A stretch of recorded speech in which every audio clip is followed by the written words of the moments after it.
신약성경 빌립보서 2장 5절에서 11절까지 말씀. 신약성경 319페이지 빌립보서 2장 5절에서 11절까지 말씀입니다.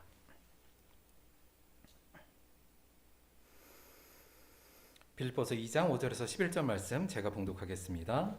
너희 안에 이 마음을 품으라. 곧 그리스도 예수의 마음이니 그는 근본 하나님의 본체시나 하나님과 동등됨을 취할 것으로 여기지 아니하시고 오히려 자기를 비워 종의 형체를 가지사 사람들과 같이 되셨고 사람의 모양으로 나타나사 자기를 낮추시고 죽기까지 복종하셨으니 곧 십자가에 죽으심이라. 이러므로 하나님이 그를 지극히 높여 모든 이름 위에 뛰어난 이름을 주사 하늘에 있는 자들과 땅에 있는 자들과 땅 아래에 있는 자들로 모든 무릎을 예수의 이름에 꿇게 하시고 모든 입으로 예수 그리스도를 주라 시인하여 하나님 아버지께 영광을 돌리게 하셨느니라. 아멘.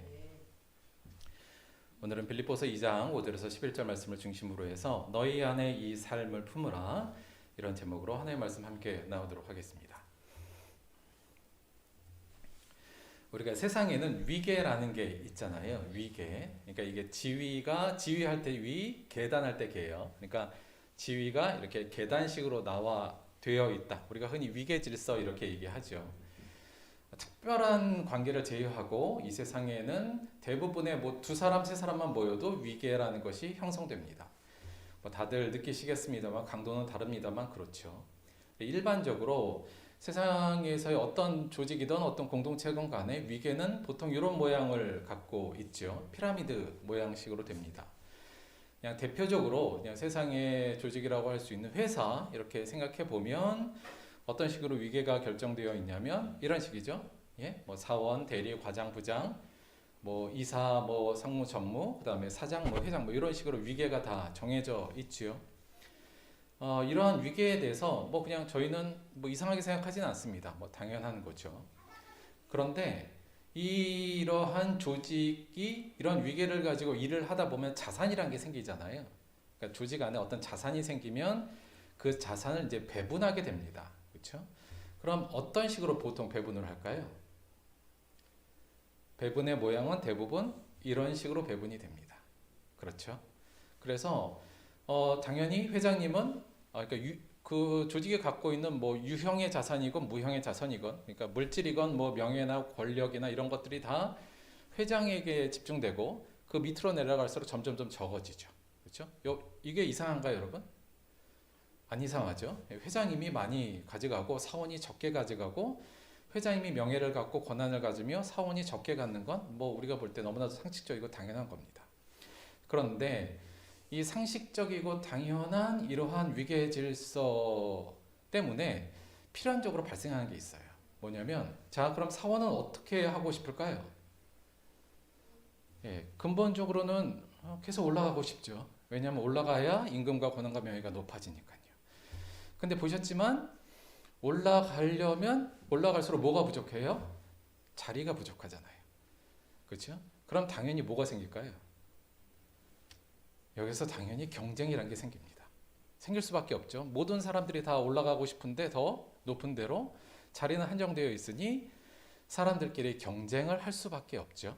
그렇죠? 그래서 그 경쟁이 선의의 경쟁이건 또는 술수를 포함한 경쟁이건 간에 치열한 경쟁이 벌어지고 그를 통해서 이긴 사람들은 더 높은 자리로 올라가고 더 높은 임금과 권한과 명예를 가지게 됩니다. 그리고 대부분 사람들이 그렇게 올라갈 때 그것을 성공이라고 얘기하고 우리는 그것을 이상하게 생각하지는 않죠.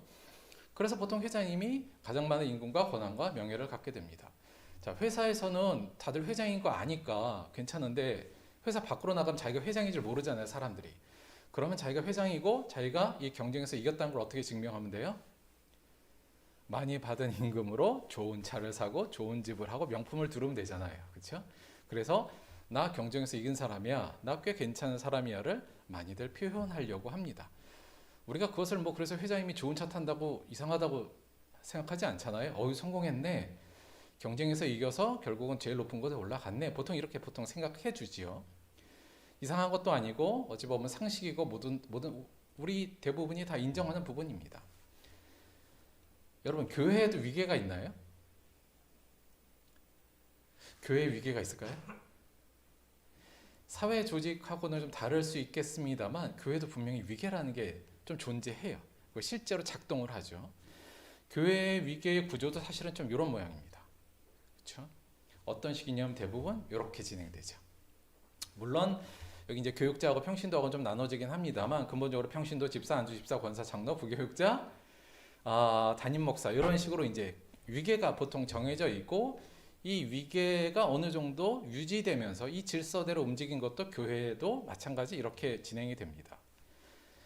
물론 이거보다 더 나눠지기도 하죠. 장로님 중에서도 뭐 선임 장로님, 장로 회장부터 뭐 이렇게 나눠지고요. 부교육자도 선임 부교육자부터 이제 쭉쭉쭉 이렇게 다들 위계가 정해져 있습니다.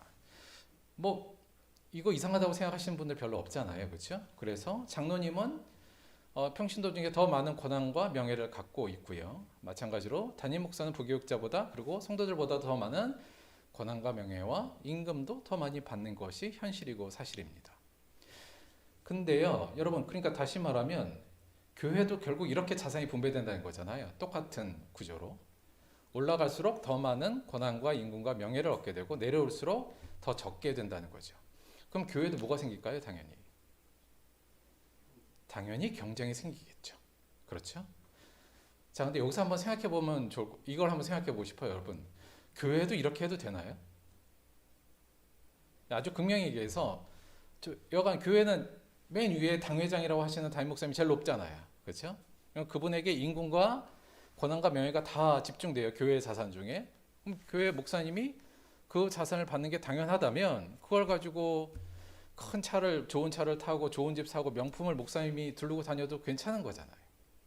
괜찮아요? 어때요? 좀 이상하죠?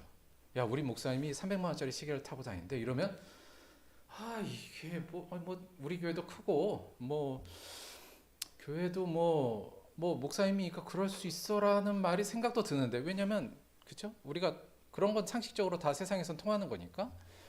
근데 목사님이 그런 걸 한대 그러면 뭔가 마음에 하나 좀 서늘하잖아요, 그렇죠? 이거 뭔가 좀 잘못된 거 아닌가 이런 생각이 들잖아요. 이거 잘못된 걸까요? 그렇게 하는 게? 요거는 잘못된 겁니다. 왜요?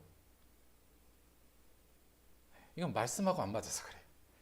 하나님의 말씀하고 안 맞기 때문에 그렇습니다. 우리가 목사님 저러면 안 될 것 같은데 라는 생각이 싹 들잖아요. 왜 그러냐면 말씀하고 안 맞기 때문에 그렇습니다. 오늘 이 부분을 조금 더 자세하게 한번 살펴보도록 할게요. 방금에서 봤다시피 우리가 지난주에도 이 경쟁이라는 거에 대해서 한번 생각을 해봤는데 경쟁이요. 이거 조금 더 깊이 한번 생각해 볼게요. 여러분 인간 사회에서 왜 경쟁이라는 게 생길까요? 크게 인간 사회에서 경쟁이 생기는 이유는 두 가지 정도로 두 가지 이유 때문에 그런 것 같아요. 뭐냐면 한마디로 말하면 이거예요. 한정된 자원과 인간의 무한한 이기적 욕망이 충돌하기 때문이죠. 자원은 한정적인데 인간 개개인이 가지고 있는 이기적인 욕망은 무한하잖아요. 그러니까 한정된 자원을 두고 이 이기적인 욕망들이 충돌하니 당연히 경쟁이 생길 수밖에 없죠. 우리는 이것을 근데 이상하게 생각하지는 않습니다. 당연한 사회 현상이라고 생각하죠. 그런데 성경적으로 보자면 여기서 문제되는 게 있습니다. 뭘까요? 이거요. 인간의 무한한 이기적 욕망. 사람들은 일반적으로는 이걸 본성이라고 얘기하는데요. 성경은 하나님의 나라에서는 이걸 뭐라고 규정할까요? 이거 죄로 규정합니다. 자, 성경에서는 인간의 무한한 이기적 욕망을 죄로 규정을 해요. 자, 그 기원에 대해서 우리 한번 생각해 볼게요.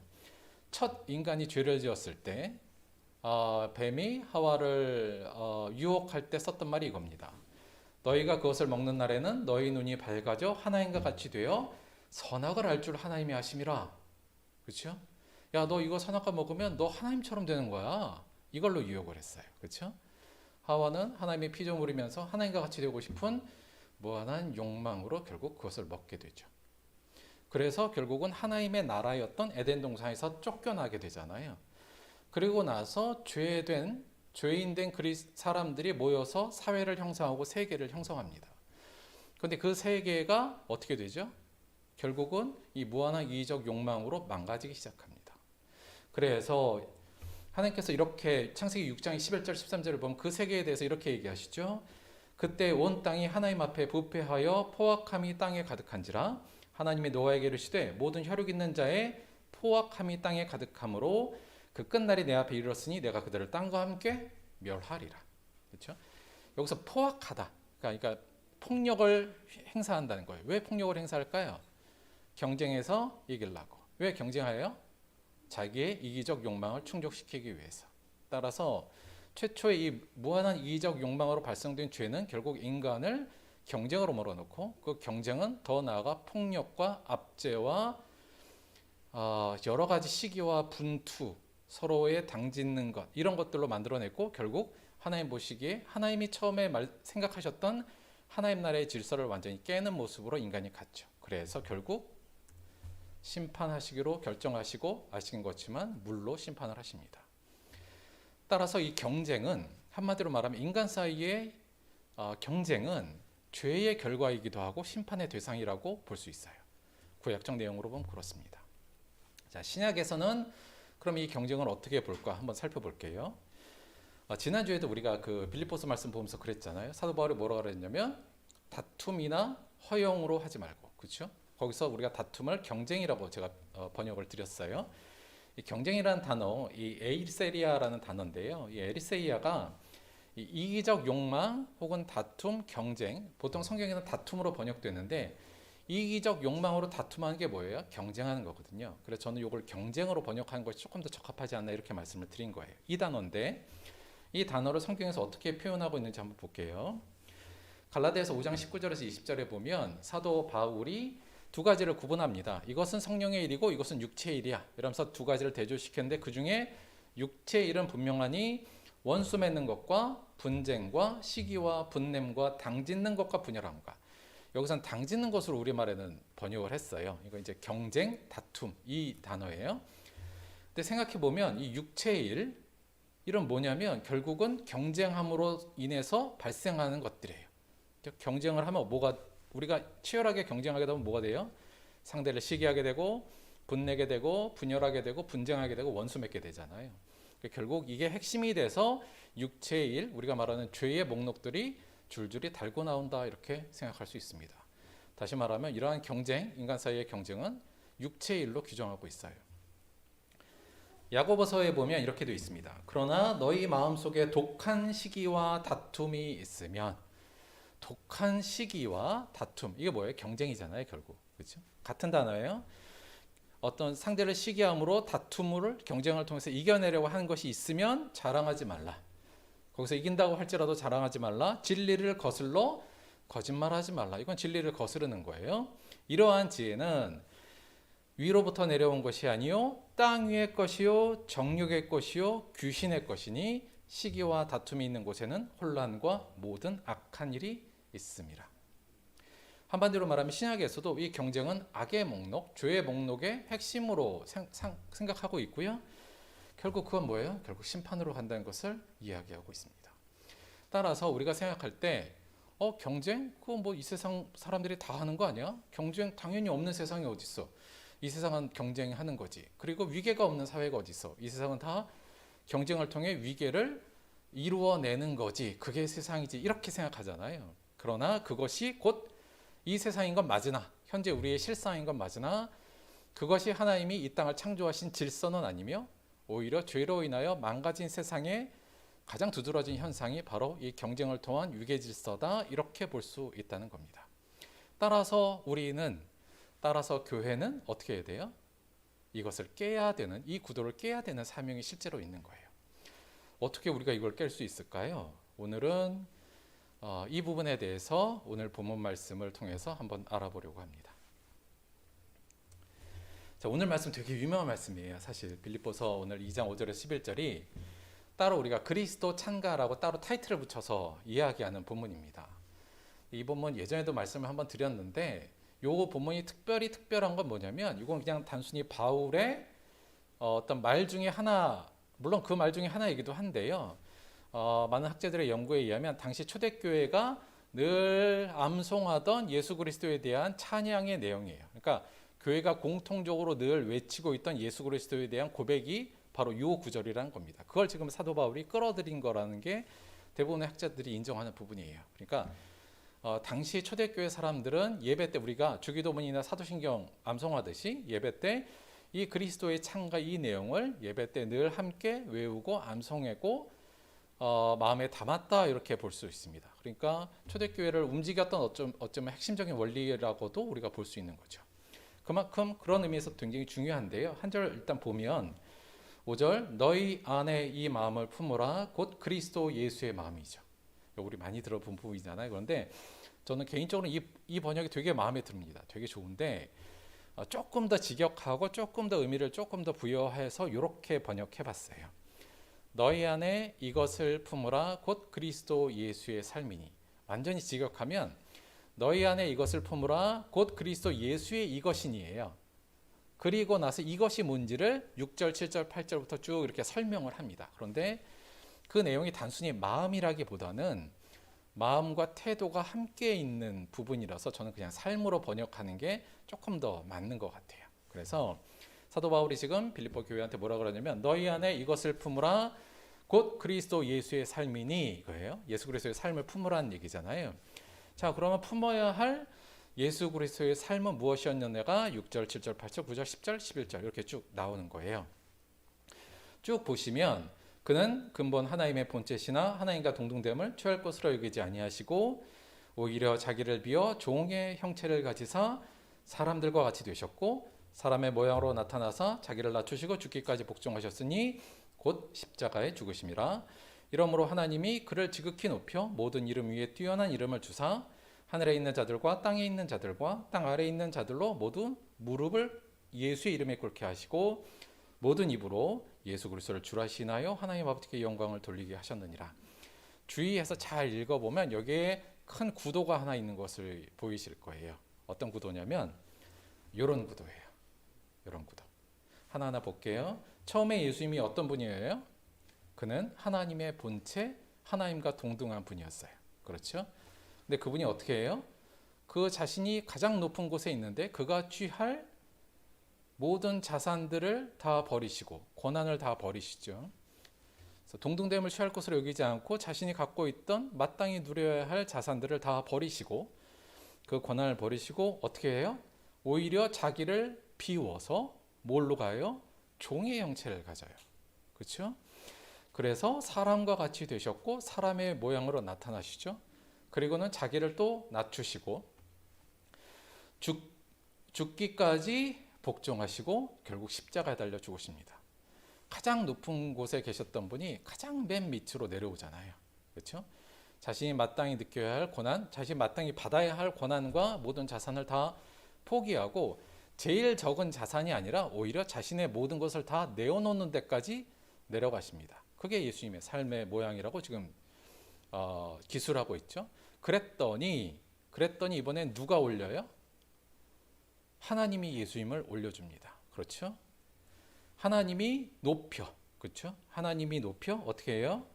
뛰어난 이름을 그분에게 주어서 땅 아래, 땅 위에, 땅 밑에 있는 모든 사람들이 그 이름 앞에 모두 무릎을 꿇게 하는 모든 권세를 그 예수님께 주고 그 예수님을 결국 하나님께 영광을 돌리는 자리에 올라갑니다. 이게 빌립보서 또는 초대교회 모든 성도들이 함께 외치던 예수님의 삶의 구도의 모습이에요. 예수님은 맨 위에 계셨뿐인데 끝까지 내려가셨고 그랬더니 하나님이 그를 올려서 맨 위로 다시 올리시더라. 바로 이 부분입니다. 너희 안에 이 마음을 이것을 품으라 곧 예수 그리스도의 삶이니 바로 이 삶을 우리 안에 품어야 한다는 게 오늘 말씀의 핵심이죠. 그럼 이 예수 그리스도의 이 삶을 우리가 품어야 될 삶을 한마디로 정리하면 이걸 어떻게 정리할 수 있냐면요. 이렇게 정리할 수 있어요. 예수님의 삶은 위계를 깨고 경쟁을 멈추게 함으로 화평을 이루는 삶이었다라고 이야기할 수 있습니다. 아니, 예수님이 이렇게 한 게 무슨 위계를 깨고 경쟁을 멈췄을까요? 생각해보면 사실은 너무 간단하긴 해요. 자, 보세요. 자, 회사의 회장님이 임금과 권한과 명예를 받을 때, 재산을 받을 때 맨 마지막으로 간다고 한번 생각해 보세요. 맨 밑으로 가져간다. 반대로 사원이 제일 위 것으로 가져간다. 이렇게 한번 생각해 보죠. 한마디로 말하면 지금 이게 완전 역전된 거잖아요. 그렇죠? 올라가면 올라갈수록 제일 위에 있는 사람이 가장 적은 권한과 명예과 자산을 갖고 제일 밑에 있는 사람이 제일 큰 것을 갖는다는 게 지금 예수님이 하신 거거든요. 자, 여러분, 만약에 회장님은 회사에서 제일 연봉이 작고 권한도 없으며 명예도 별로 없다면 그 위계는 유지될까요? 위계가 그냥 깨져버립니다. 위계라는 게 사실 없어지죠. 그럼 경쟁이라는 게 생길까요? 자, 올라가면 올라갈수록 더 임금과 권한과 명예는 줄어들고 할 일은 많고 섬겨야 될 일은 많은데 사람들이 올라가려고 할까요? 안 올라가려고 하겠죠. 그렇죠? 그럼 뭐예요? 경쟁이 사라집니다. 예수님의 삶이 우리에게 이 부분을 지금 깨고 있는 부분이라는 것을 우리가 좀 생각해 봐야 될 필요가 있어요. 여러분, 그러면 근데 세상에 이러한 역전이 있을 수 있을까요? 세상의 어떤 조직도? 이건 불가능해요. 이루어질 수 없습니다. 그런데 교회는요? 교회는 이거 가능할까요? 교회는 가능할까 아니냐를 떠나서 교회는 이걸 해야 되는 곳입니다. 이게 교회와 세상의 차이점이고요. 이게 교회가 세상과 구별되는 구별점이고 교회가 하나님 나라라고 불리는 이유 중에 하나예요. 교회는 이게 돼야 됩니다. 그게 교회의 정체성이기도 해요. 왜냐하면 예수님의 삶이 이 구도로 세상을 바꾸어 놓으셨기 때문이고 이뿐만 아니라 예수님의 삶뿐만 아니라 예수님이 말씀으로도 이 부분은 명확하게 얘기하셨기 때문에 그렇습니다. 우리가 잘 아는 부분인데요. 예수님께서 어느 날 자신이 십자가에 못 박히고 3일 만에 부활한다는 사실을 예고를 해요.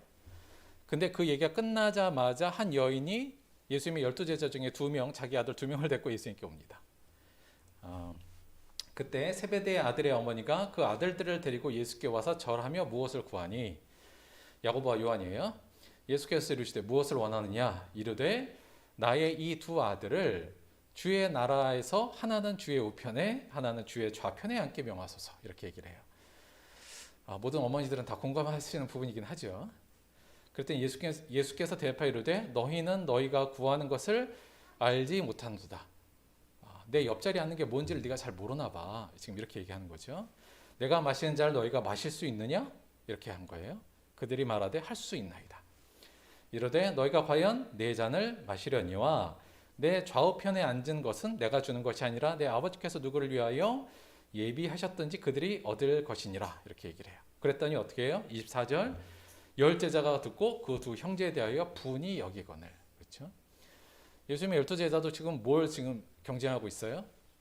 예수님이 이 나라를 로마를 정복하고 새로운 나라를 세우면 내가 제일 우편에 앉고 좌편에 앉아서 권력과 자산을 얻어야 되는데 라면서 내부에서 심한 지금 경쟁과 암투가 벌어지고 있죠. 자, 예수님께서 그것을 확인하시고 물론 다 아셨겠지만 25절 보면 예수께서 제자들을 따로 부릅니다. 불러다가 이르시되, 자 보세요. 이방인의 집권자들이 그들을 임의로 주관하고 그 고관들이 그들에게 권세를 부리는 줄을 너희가 알거니와 이방 사람들은 하나님 나라를 믿지 않는 죄된 세상에 사는 사람들은 높이 올라간 사람들이 자기의 임의로 사람들을 부리고 권세와 명예를 부리고 고관들이 자기의 뜻대로 하는 것을 너희들이 다 알고 있지 않느냐. 높은 사람일수록 더 많은 권한과 재산과 명예를 다 갖는다는 거 너희들 그거 봤지? 그렇지만 26절 보세요. 너희 중에는 어떻게 해야 된다고요? 그렇지 않아야 하나니 너희 중에 누구든지 크고자 하는 자는 너희를 섬기는 자가 되고 너희 중에 누구든지 으뜸이 되고자 하는 자는 너희 종이 되어야 하리라. 인자가 온 것은 섬김을 받으려 함이 아니라 도리어 섬기려 하고 자기의 목숨을 많은 사람의 대속물로 주려 함이라. 이렇게 얘기하시죠. 그리고 실제로 예수님은 가장 으뜸이신 분이었기 때문에 철저하게 모든 인간의 종으로 대속물로 인간을 위해서 죽는 모습을 그 길을 그 삶을 걸어가십니다. 이것이 예수님의 삶이었고 예수님의 명령이었는데 교회는 그럼 어떻게 해야 돼요? 당연히 그 명령을 따르고 그 하나님이 만드신 새로운 질서, 회복하신 하나님의 질서를 따라야 하죠. 그래서 교회는 담임 목사가 제일 적은 인구가 명예와 권세를 갖는 게 맞습니다. 담임 목사 제일 여러분이 높다고 생각한다면 제일 섬겨야 되는 사람이 맞죠. 말로만이 아니라 실제로. 그리고 장로님이라면 내가 평신도 중에 제일 높으면 그야말로 제일 낮은 곳, 제일 없는 곳, 제일 작은 것을 취해야 합니다. 그게 맞습니다. 그러면 여러분 만약에 이게 현실이 된다면 수많은 부교육자들이 담임 목사 되고 싶어 할까요? 안 되고 싶어 하겠죠. 그렇죠? 하면 할수록 섬김은 더 커지는데 명예도 없고 권한도 없고 임금도 적으면 누가 담임 목사 하려고 하겠습니까? 마찬가지.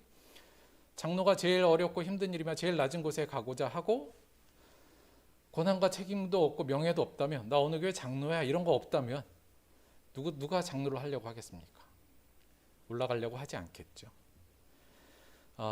물론 힘든 일인 건 알지만 교회는 이러한 구도가 현실이 되는 곳, 그곳이 바로 교회여야 한다는 것은 너무나도 명확한 예수님의 삶과 말씀을 통해서 우리가 확인할 수 있다는 거죠.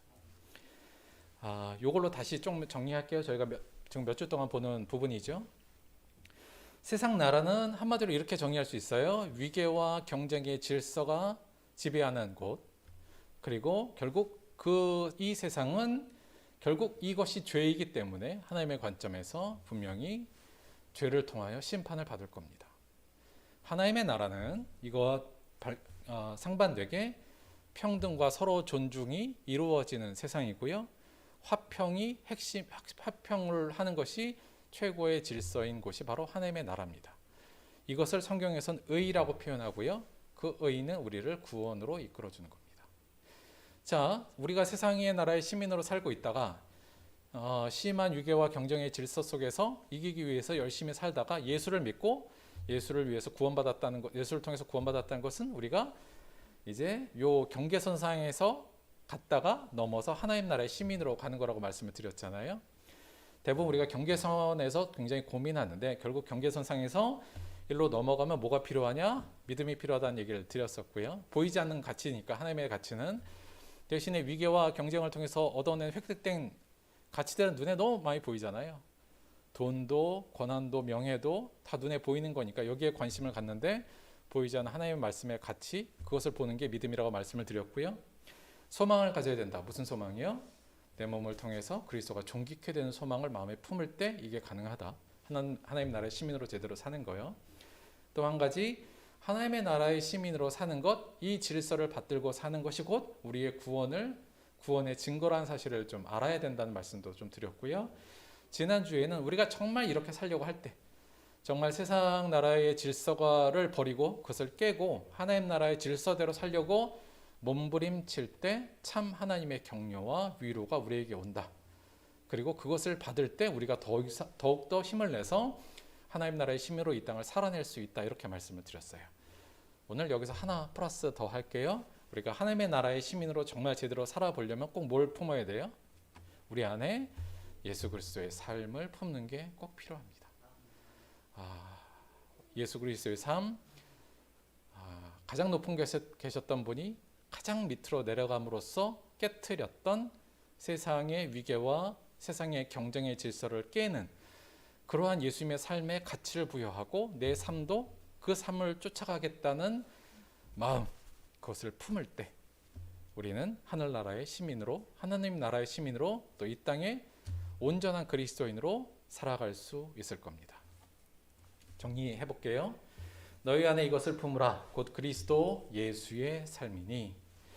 이 사도 바울의 이 엄중한 명령에 대해서 한 요 4가지 정도 저희가 꼭 기억했으면 좋겠습니다. 첫 번째, 인간 사이의 위계와 경쟁은 하나님의 창조 질서가 아닌 죄의 부산물이다. 이 사실을 조금 더 깊이 여러분이 좀 묵상하셨으면 좋겠어요. 이거 사실 좀 어려운 얘기이긴 합니다. 왜냐하면 너무나도 당연하고 이게 진리로 생각하고 있기 때문에. 그러나 하나님이 처음부터 이 땅을 세웠을 때 에덴 동산에서 하나님께서 아담에게 하와를 주실 때 경쟁하라고 주신 거 아니잖아요. 서로 도우라고 주셨잖아요. 그렇죠? 협력하고 하나가 되라고 주신 거지 않습니까? 죄로 인하여 깨트려진 인간들이 만들어낸 것이 위계와 경쟁이니 이것을 당연하게 받아들이지 말고 하나님 나라를 추구하는 우리들은 이게 죄의 부산물이구나. 이것은 내가 쉽게 수용하면 안 되는 거구나. 이 부분부터 일단 좀 깊이 좀 마음에 좀 새겼으면 좋겠다. 이 부분 한번 생각해 주시고요. 두 번째, 너희 안에 이것을 품으라고 그리스도 예수의 삶이니는 다른 것을 품지 말라는 얘기잖아요. 그렇죠? 그게 전제되어 있는 거죠. 뭘 품지 말라는 거예요? 하나님의 백성인 우리는 경쟁을 통해 더 높은 지위를 얻으려는 욕망을 품지 말고 더 높이 올라가서 더 많은 것을 행사하고 더 많은 권한을 가지려는 경쟁을 하고자 하는 그 욕망을 품지 말고 뭘 품으라는 거예요? 스스로 낮아짐으로 위계를 깨고 경쟁을 멈추게 하신 그로 인해서 화평을 만드신 예수의 삶을 품으라. 이게 오늘 사도 바울의 말씀의 핵심적인 부분이라고 할 수 있습니다. 그러면 어떻게 된다고요? 우리가 그렇게 살아내면 어떻게 돼요? 그러면 하나님은 기뻐하시고 우리를 높여주실 겁니다. 그것을 믿고 이 예수 그리스도의 삶을 품는 것, 그것은 우리가 그리스도인으로서 이 땅에 빛으로 비추는 모습이고요. 교회가 세상에 과 구별되는 거룩한 모습의 굉장히 중요한 하나의 모습이라는 것 여러분이 꼭 기억하셨으면 좋겠습니다. 그럼 이걸 이제 우리의 삶에서 좀 적용해야 되잖아요. 잘 이걸 적용해야 되는데 이 부분이 참 어렵습니다. 크게 보자면 저는 이 말씀 그리고 이 명령에 대해서 두 가지 정도 저희가 나눠서 좀 구별점, 적용점을 좀 생각해야 될 것 같아요. 일단은 교회와 세상 이 두 가지 측면에서요. 어디가 더 쉬울까요? 일단 교회가 쉽겠죠. 그렇죠? 교회가 일단은 쉬울 텐데 그렇게 쉽지 않을 것 같습니다. 워낙 우리도 교회 안에서도 이미 뭐 경쟁 체제, 위계 체제가 워낙 굳건히 우리 안에도 자리 잡고 있잖아요. 우리 의식 속에도 그렇기 때문에 이걸 좀 바꾸기가 쉽지는 않을 것 같다는 생각이 드는데 말씀드렸지만 이건 선택사항이 아니라 꼭 해야 되는 겁니다. 그래서 좀 원리적으로 보자면 교회에서는 근본적으로 교회는 원칙적으로 위계와 경쟁은 없어야 됩니다. 이게 원래 하나님 나라의 질서예요. 어떻게 교회 안에서 그럼 조직을 이끌면서 위계와 경쟁이 없을 수 있겠는가? 이 부분은 저희가 함께 고민해야 될 부분이긴 하는데요. 제일 좋은 건 제가 제일 밑에 나가서 섬기면 되는 거긴 맞아요. 그렇죠? 근데 여러분도 알다시피 제가 그것도 잘 못하잖아요. 그러나 여간 이제 그걸 하려고 이제 노력을 해야 되죠. 단편적으로 저는 그래서 사실 오늘 윤은기 목사님이 했는데 제가 윤은기 성도라고 말을 했거든요. 근데 사실 제 이름 뒤에 사실 목사 붙이는 것도 제가 조금 꺼려하고 있긴 있어요. 저는 이거는 지금 그냥 고민하는 부분인데요. 저는 굳이 직분이 있어야 되나는 사실 고민 중입니다. 그러니까 왜냐하면 직분이 붙는 순간 위계가 확 생겨버리기 때문에 물론 또 다른 좋은 방법들이 있을 수는 있어요. 있는데 그럼에도 불구하고 굳이 우리가 이런 직분을 나누는 것이 더 교회가 교회다운 것에 합당한가에 대해서는 함께 좀 고민을 했으면 좋지 않겠는가. 저는 다 같이 그냥 성도로 불렀으면 좋겠는데 근데 워낙 좀 저희가 그렇잖아요. 장로님한테 갑자기 성도님 이러면 날 뭘로 보는 거야 이렇게 되니까 약간 좀 그런 부분을 저희가 잘 공유하면 좀 해결된 방법이 있지 않나라는 생각은 개인적으로 갖고 있습니다. 아직은 고민 중이라 말씀을 드릴게요. 하지만 원칙적으로는 위계와 경쟁이 없어야 된다 이거고요. 이거와 관련돼서 또 하나 꼭 기억해 두셔야 할 게 뭐냐면 교회 내에서는 세상적 지위를 내세우지 않는다. 당연하죠. 그렇죠? 왜냐하면 우리가 세상에 살면 당연히 지위란 게 생길 수밖에 없잖아요. 여간 그 세상에 사니까. 근데 그 지위를 교회 안으로 갖고 들어오면 안 돼요. 왜냐하면 그 지위 안에, 그 지위 안에 이미 위계가 형성되어 있기 때문에 그것을 갖고 교회로 들어온 순간 교회 안에 또 다시 위계가 생기기 시작합니다. 이것도 너무 목사님 너무 꿈 같은 얘기를 하시는 것 같은데 그럴 수 있겠지만 한마디로 말하면 밖에선 국회의원이든 뭐 장관이든 사장님이건 회장님이건 뭐 대통령이건 간에 거기선 그거지만 교회에 들어올 때는 다 같이 하나님의 자녀, 하나님의 한 지체로서 서로 평등하고 서로 존중하는 모습으로 들어와야 된다는 것을 우리가 마음속에 가져야 된다는 거죠. 그래야 교회가 교회다워질 수 있습니다. 사실 이거 굉장히 어려운 일이긴 해요. 왜냐하면 초기에 기독교가 우리나라에 들어왔을 때도 우리나라에서 이게 굉장히 어려웠습니다. 양반하고 천민이 같이 예배를 드려? 있을 수 없었거든요. 그것 때문에 사실 굉장히 많이 싸우기도 했고 물론 그 중에서 그 천민과 함께 그 모든 당시에 있었던 사회적 지배구조를 깨고 천민과 함께 예배를 드린 양반도 있었지만 예수 그리스도의 믿음으로 쉽지 않았습니다. 그래서 양반교회와 천민교회가 나눠지기도 했고요. 한 교회 안에서 여성이 예배드리는 곳과 남성이 예배드리는 곳이 달랐어요. 남존여배 사상이 당연히 있었기 때문에 굉장히 어려울 겁니다. 지금도 사실은 우리 안에 그런 게 있잖아요. 교회 안에 내가 어디 큰 뭐 국회의원이 여간 교회 떴다 그러면 또 일반 사람들하고 다르게 생각하잖아요, 우리가. 근데 그거는 우리 모두가 좀 함께 고민해야 될 부분이기도 하고요. 여간 사회적 지위를 세상에서 갖는 건 어쩔 수 없지만 교회로 들어올 때는 우리가 다 같은 예수 그리스도의 한 형제요 자매요 한 지체의 부분이라는 사실을 알고 서로가 서로를 존중해야 된다. 반대로 얘기하면 세상적 지위가 내가 비록 세상적 지위가 별거 없더라도 교회에 와서는 주눅들 필요가 없다. 왜냐하면 우리의 존귀함은 세상적 지위에 있지 않고 어디에 있다고요? 하나님의 말씀과 하나님의 인정에 있다고 말씀을 드렸잖아요. 그걸로 인하면 우리는 다 똑같이 존귀하고 귀중한 하나님의 자녀입니다. 세상적 지위가 낮다 그래서 그걸 갖고 교회 와서 주눅들 필요도 그걸 갖고 자랑할 필요도 없다. 그것이 곧 교회가 되어야 된다. 모르겠어요. 이거 될지 안 될지는 모르겠는데 여간 이 꿈을 품고 저희는 좀 살아갔으면 좋겠다. 그리고 앞으로 조금 제도적으로 이걸 어떻게 좀 마련할 것인 거에 대해서는 함께 좀 노력하고 함께 좀 고민했으면 좋겠습니다. 제가 독단적으로 하기보다는. 하지만 이 원칙은 저희가 물러설 수 없는 예수 그리스도의 삶이며 예수 그리스도의 가르침이라는 것을 꼭 기억하시기 바랍니다.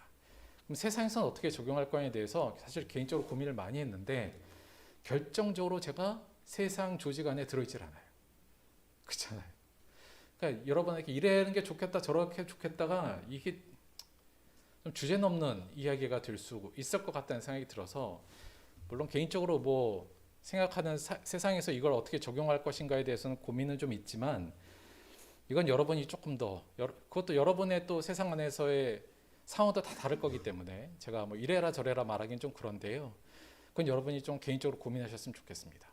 우리가 치열한 세상 경쟁 사회에 있는데 그리고 지금 살아가는데 그곳에서 이 예수님의 삶을 품고 살아가는 것을 대체 어떻게 적용할 것인가. 사실 굉장히 어려운 일이거든요. 하지만 그것을 해내야 되는 게 우리의 삶이라면 그에 대한 치열한 고민과 노력을 여러분이 꼭 해주시기를 부탁을 드리고요. 언제 좀 기회가 되면 우리가 이 부분에 대해서도 함께 좀 토론도 하고 얘기를 나누는 시간도 좀 가졌으면 좋겠습니다. 그래서 세상적 적용점은 제가 조금 일단 배제하고요. 마지막으로 요거 하나는 꼭 기억해 주셨으면 좋겠어요. 이 부분이 정말 중요하다는 거. 아까 우리가 읽었던 야고보서의 말씀 그 뒷부분까지 이어서 다시 한번 제가 읽으면서 마무리를 좀 짓도록 하겠습니다. 그러나 너희 마음에 독한 시기와 다툼이 있으면 자랑하지 말라. 진리를 거슬러 거짓말하지 말라. 이러한 지혜는 위로부터 내려온 것이 아니요 땅 위의 것이요 정욕의 것이요 귀신의 것이니 시기와 다툼이 있는 곳에는 혼란과 모든 악한 일이 있음이라.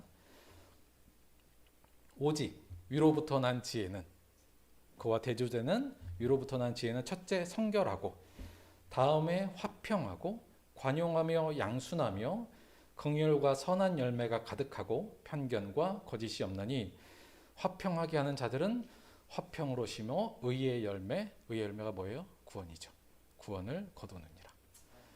야고보서도 이 두 개를 엄청나게 대조시키면서 우리에게 강조하고 있어요.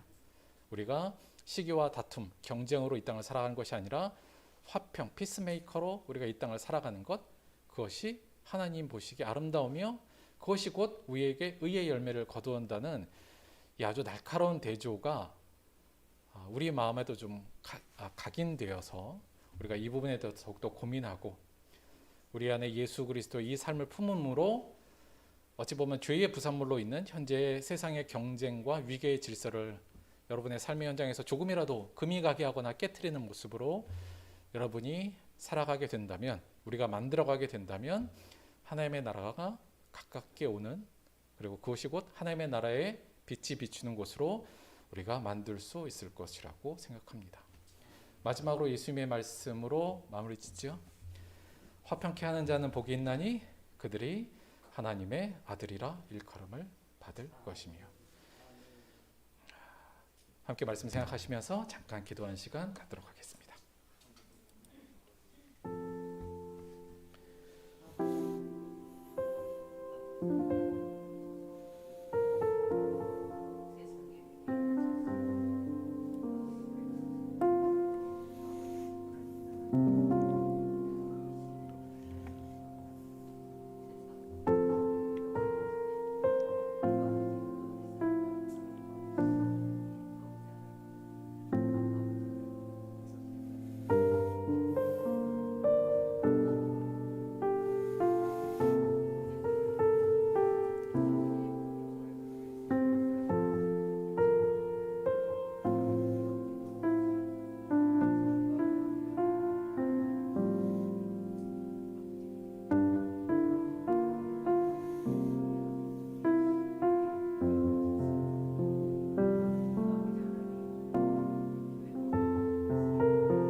하나님 고맙고 감사드립니다. 우리 안에 쓸데없는 악마적인 세상적인 땅 위의 것을 품는 것이 아니라 예수 그리스도의 삶을 품기로 원합니다. 우리가 이 삶을 품고 위계와 경쟁, 거기서 파생되는 다양한 시기와 질투와 미움과 분쟁과 원수 맺고 서로 싸우는 이 세상의 질서에 하나님의 화평을 심는 자가 되게 하여 주옵소서. 예수님이 모든 것을 내리고 섬기심으로 이것을 했던 것처럼 우리의 삶에서, 내 삶의 중심에서 이 예수 그리스도의 삶을 살아내는 우리 되게, 그리하여 경쟁에 치열한 이기고자 하는 욕망이 들끓는 그곳에 화평의 씨앗을 맺는, 씨앗을 뿌리는 우리가 될 수 있도록 역사하여 주옵소서. 예수님의 이름으로 기도드렸습니다. 아멘. 제 이름 뒤에 목사 붙는다고 싫어했다고 그러면 이제 김도현 성도 이렇게 부르란 말은 아니에요. 근데 뭐 상관은 없는데, 근데 그냥 목사는 저 그냥 하나로 둡시다 이렇게 하고, 요것도 이렇게 위계가 아니고요, 기능적 어떤 구별점이라고 생각하시고, 다 우리가 평등하고 수평적인 관계라 요 부분에 대해서 다시 만들어갈 때 좀 어렵긴 하겠지만 그렇게 생각해 주시면 된다. 그렇다고 저희한테 함부로 하라는 얘기가 아니고요, 서로 존중하는 거니까 서로 존중하는 모습을 한번 잘 만들어 갔으면 좋겠습니다. 대신에 담임 목사는 쓰지 마세요. 제가 뭐 혼자인데 뭔 담임이긴 담임이에요. 그러니까 그냥 목사님이라고 하시면 됩니다. 제가 좀 그런 소리 들으면 몸이 좀 이상해져서 그래요. 자, 광고 드릴 텐데, 제가 좀 생각하다가 회개를 좀 했습니다. 뭐냐면 이 대표 기도권인데, 그러니까 저 같은 사람이면 그냥 매일 그래도 하는 게 이거니까, 기도할 때 이런 말 해도 되고 저런 말 해도 되고 이런 하면 안 되고 이런 게 그냥 자동적으로 입력이 돼 있잖아요. 그래서 기도하는 게 그렇게 어렵지 않은데, 생각해 보니까 일반 성도님들이 또 이제 신앙생활 오래 하지 않은 분들이 이거를 그냥, 이게 굉장히 어려운 일인데 제가 너무 쉽게 생각했구나라는 생각이 좀 들었어요. 그래서 여간 제가 너무 독단적으로 한 게 아닌가.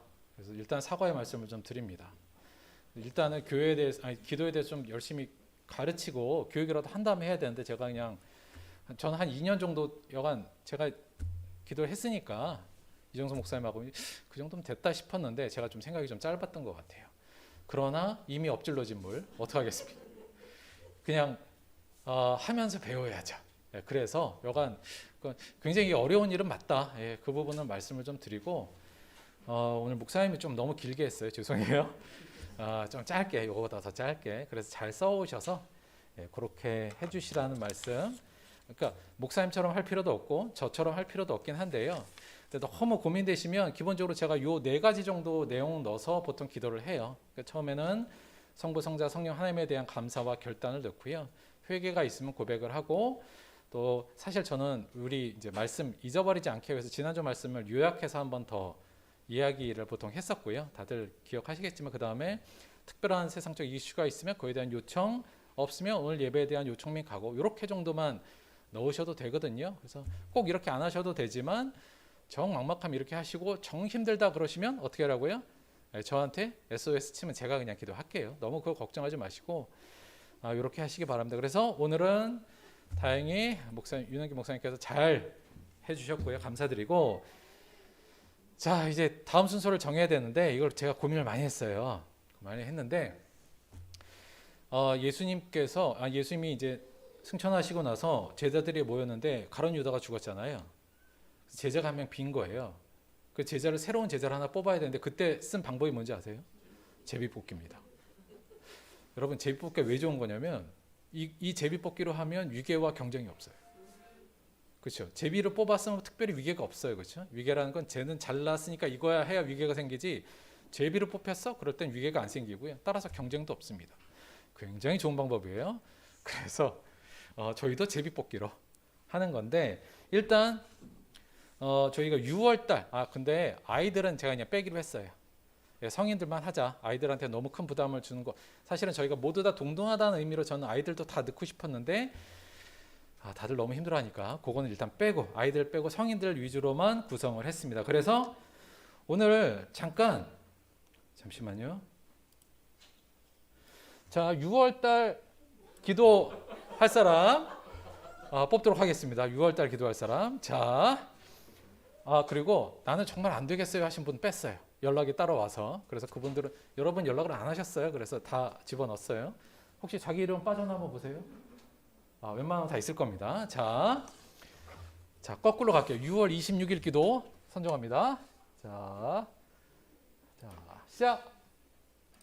자, 요거 6월 26일 기도하실 분이에요. 자, 6월 26일 그냥 나온 대로 합시다. 이거 그냥 제가 나오면 제가 해요.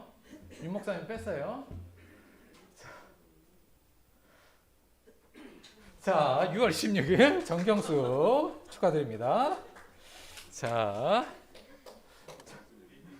정경수 빼고 다음 6월 19일 2주나 남은 거예요. 이건 2주나. 자, 청지. 과연 너무 떨지 마세요. 누가 되냐?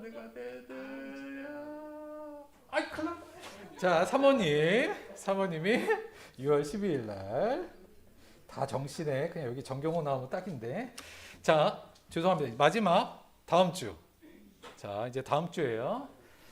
다음 주는 일주일밖에 안 남았잖아요. 그래서 이분에게는 여러분의 위로와 격려를 꼭 해주시기 바랍니다. 자, 마지막 다음 주는 빼야죠. 정경이 빼야죠. 빼고. 자, 준비되셨어요? 갑니다. 자, 다음 주 기도는 부활입니다.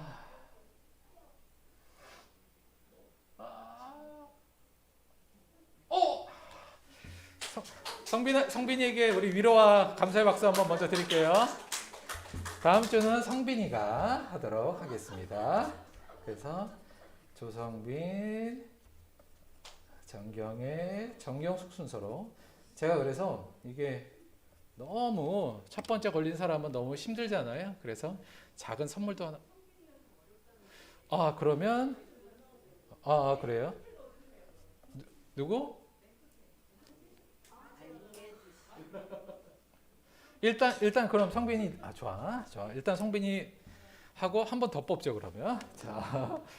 자, 성빈이는 일단 좀 빼고요. 제가 걸리면 별 재미가 없을 것 같은데 갑니다.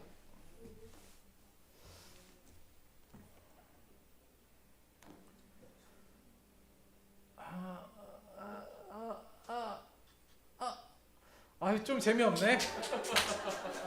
그냥 이정수 목사님이 하는 걸로. 목사님 스트레스가 됐네. 하여간 원래는 그래서 첫 주, 다음 주 그래서 6월 달은 이정수 목사님하고 정경혜 사모님, 정경숙 성도님 이렇게 기도하도록 하겠습니다.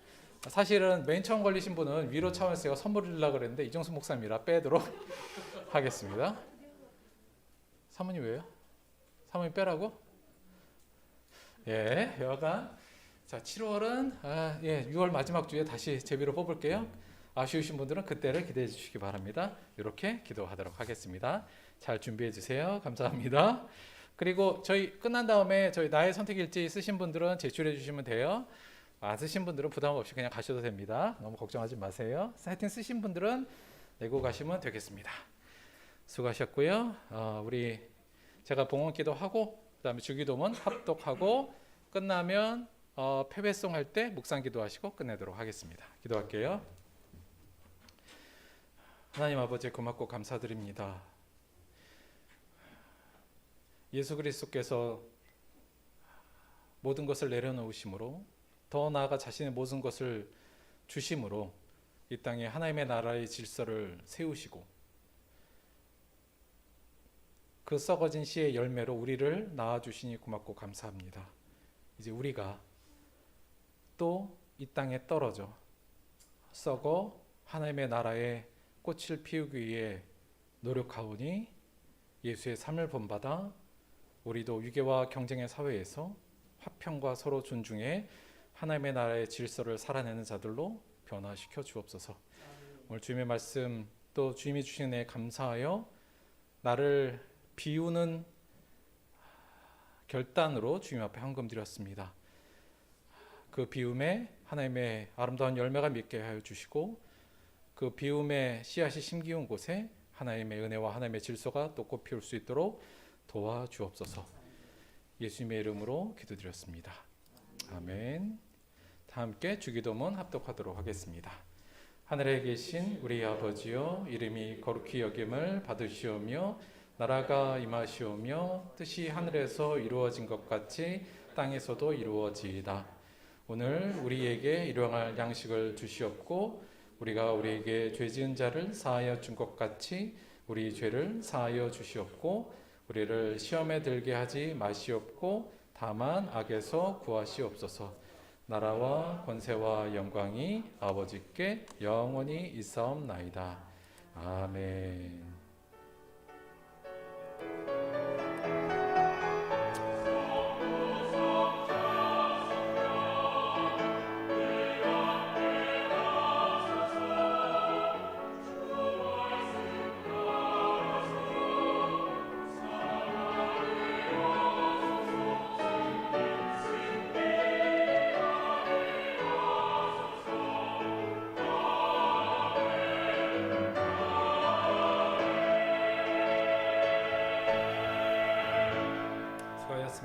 하나님께 감사의 박수 드리겠습니다. 수고하셨어요.